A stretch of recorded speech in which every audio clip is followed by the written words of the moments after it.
Hello, I am Prajakta Marwa, a homemaker, a mother, a businesswoman, and a social worker. I was born in a very small taluka place, Nilanga, in Maharashtra, India. I think the population of my city must be almost 8-10,000 people in the small village. My father was a giver. He used to help each and every person from my area.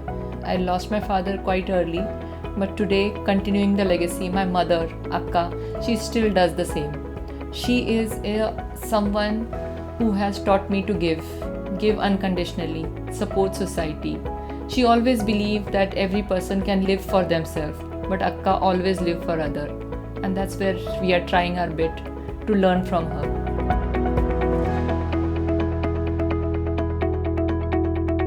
I did my schooling from Nilanga itself, a place where schools like the English medium or the schools were not very advanced, or they were not a proper building or infrastructure that time.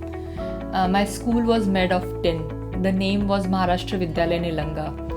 We were almost 30-40 students per class, and it was a sight.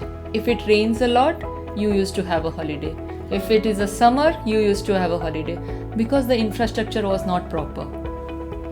My teachers were very good. Honestly, like today, whatever I have learned, I have done, my friends, my teachers, we had something, I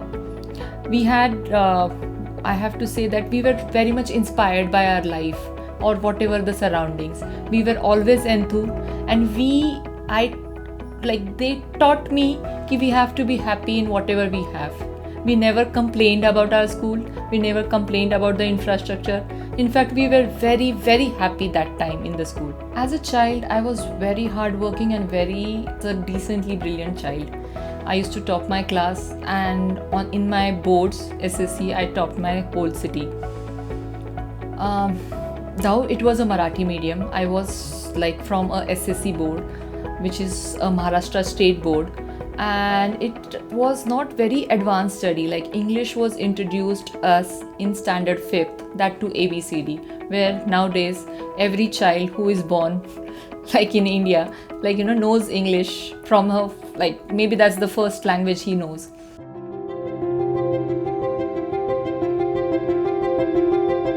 When I shifted from my small town to medium town Latur for my 11th-12th, that was itself a very big leap. And from there to city like Pune was very challenging. I remember my 1 year where I was just crying, trying to adjust with the modern society, the environment, the infrastructure, and there was a sort of inferiority complex.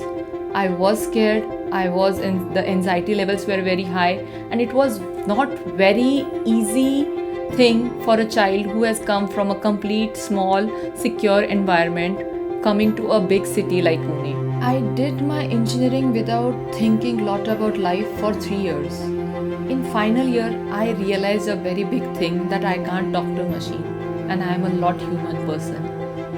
I thought, let me try marketing. Let me try MBA, where I am trying to interact with people, or is that the thing what I am looking for? So took an admission for my MBA. There I realized that I can't even stand and talk for 30 seconds. I was scared. My confidence was very low. It's very, I know it might sound very, why someone is scared to talk, but it's not very easy when you stand in front of 30-40 people also and start talking, when you are not comfortable with language because of your background, when you are not comfortable about the knowledge part of it. But MBA helped me to turn around the situation. I started slowly boosting, it brought the best thing out of me. And I think after 2 years of my MBA, I was very confident. I was confident that I can speak to anyone, anywhere, on any platform. I guess so that's why I was blessed a chance to speak on a UN platform from Maharashtra government about medical tourism. It was a small talk, but sitting like a girl who came from a school where there were no benches to sitting on a bench of UN was a long transition journey, but it was beautiful. I love traveling a lot, and I feel my biggest teacher is my travel. My confidence, my knowledge, everything what I have got from my travel. And this love for travel, I don't know, somehow made me jump towards the travel industry. So I started my venture, The Indian Journey, which was born out of pure passion and love towards the travel. Through Indian Journey, I was able to give my little bit contribution or work with the partners like Incredible India, Maharashtra Tourism. After my education and marriage, I went into the job.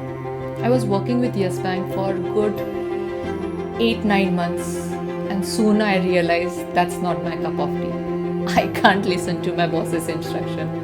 I know my colleagues who are listening to my instruction must be thinking, but yeah, that's what I realized, कि I was not meant for job, because somewhere the vision always used to drive me, the motivation, like it was never a financials which motivate me to do something. It was always ki, am I doing right?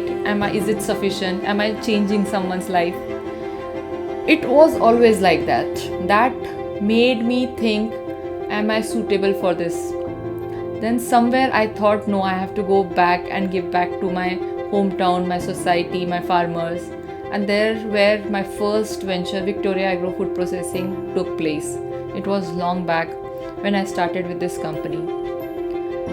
It didn't take a very good shape, or it didn't fly well. The failure reason was due to the drought and other situation which came in that area, which taught me a lot. I will never say it was my failure. It was my stepping stone which made me even more stronger.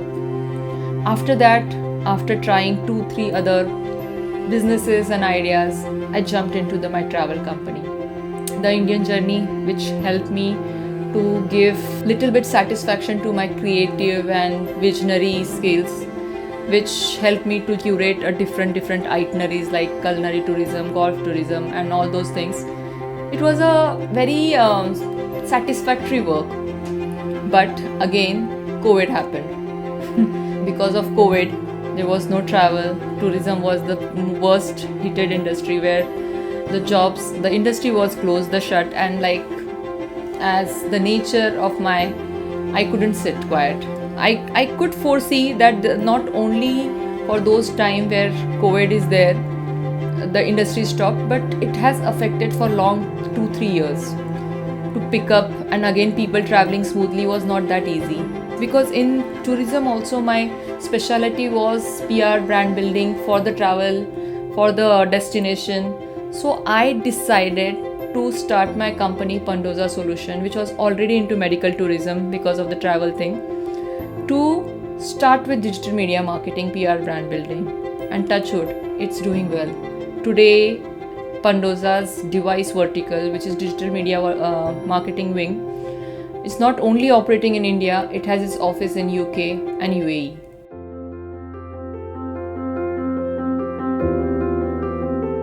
Akka Foundation. The name itself is sufficient to inspire me. The name which gives me energy then to fight with each and every trouble day in, day out.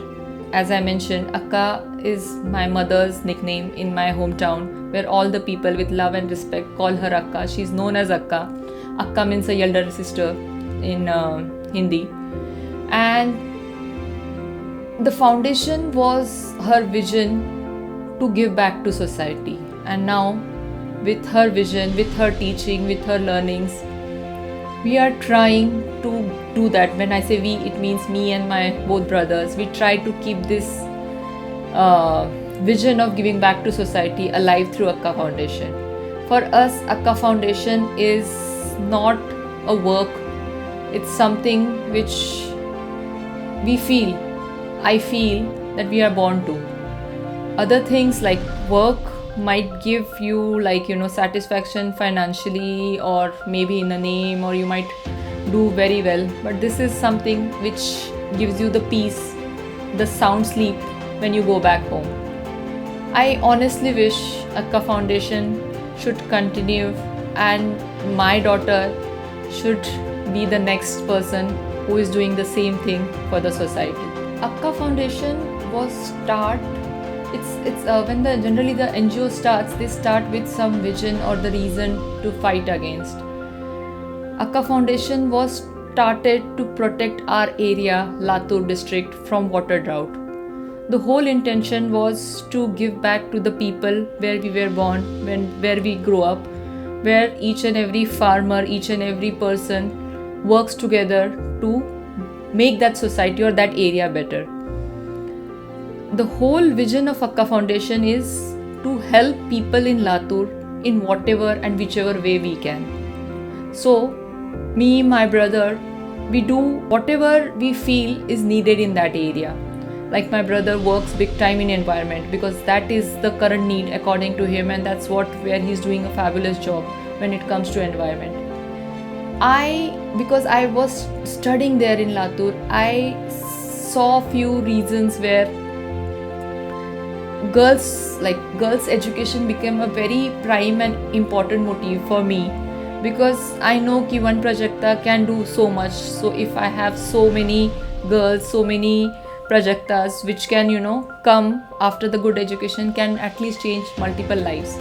A good education for a girl is very important aspect of the society.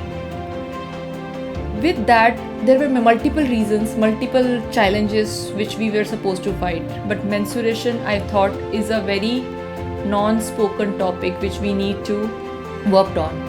But still, like with the society norms and all, honestly, was not very confident. My brother gave me the confidence. He made me comfortable to speak about this topic. That's why I call him man behind Anandi. And we gave a birth to this project called Anandi. Anandi is a project where we try to create menstrual awareness for each and every girl from our area, and hopefully we are doing this in mass scale. Currently we have reached 30,000 girls with awareness programs where we are teaching them, we are talking to them about the topic which not even like their mother has spoken to them. It's a very important for them to know what exactly is happening to them. There is no mistake of them. It's just a natural phenomena. With this awareness, we try to have a very unspoken topic, good touch, bad touch also. So, the Anandi program is a camp where Anandi Doots, we call them, they go to each and every school where they have a program where they teach, make them aware about menstrual hygiene, then give them an access to a hygiene products, sanitary products. And not only that, beyond that, we try to do the screening for breast cancer, uterine cancers, and all those programs, screening programs. Till the end, we try to support the remote area women, where not only we do the screening, but we try to do the final surgeries and final treatments. Like Anandi, we have one of very important program called Drishti Abhiyan. Drishti Abhiyan was born with my another brother's vision. Like everyone know I have two brothers, but there is one more very close person in my life called Abhijit Chavan. He is a brother who is a friend, brother, a biggest support system. So Abhijit Bhaiya's vision was, he felt like there are a lot of stories where elderly people were not able to do their basics due to the eye issues which were easily treatable. There were a story in his village was, there was one woman who was a widow, and due to her cataract she was not able to see, and that's why she was not able to walk also, because if you are not able to see, how are you going to walk? She used to beg and feed her life.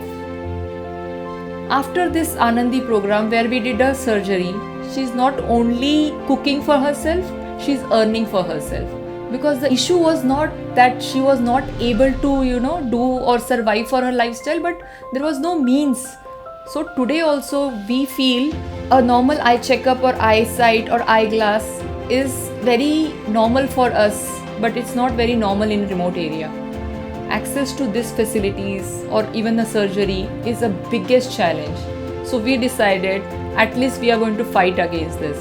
So me and our family, we decided with the Drishti Abhiyan. I think this is its third year.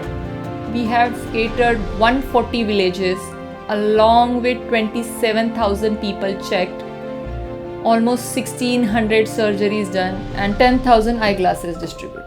My first source of inspiration is my mother. When it comes to businesswomen, I am extremely inspired by Ratan Tata.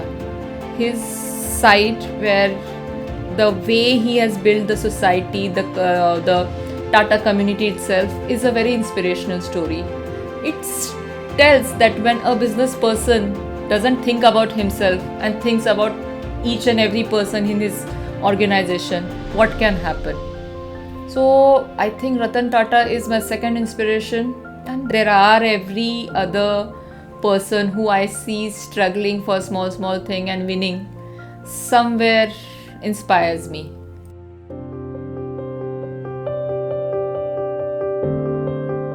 Know that one cares. No one cares, as the name itself suggests. We have this very cool attitude that no one cares. Nowadays, it's very okay to be okay with the small issues in our life. I feel why those issues are not a concern, why those issues are not spoken. And I thought no one care is something which we can bring the topics which are our daily issues, daily life concerns, things happening around us which should not happen but which are happening, and we are okay with it. You should know that this all small things need a small care. One should care, whether it's a mental issue, whether it's a loneliness, whether it's a bullying, whether it's too much study pressure, anything, a small things which are okay for us. When we say it's happening in a society, so why should we be the one to care? We thought, let's speak about that. I seriously want people to come ahead and start talking about this topic. If you have such a small issues which you feel needed to be spoken, because understand, speaking or communication is a first start. Once we start speaking, maybe the awareness will come, and once the awareness comes, maybe the change will come. And I want you people, anyone who would like to address their issues, to come on this podcast and start and express why someone should care and what are the things we should care. Because whenever we think no one care, know that one care.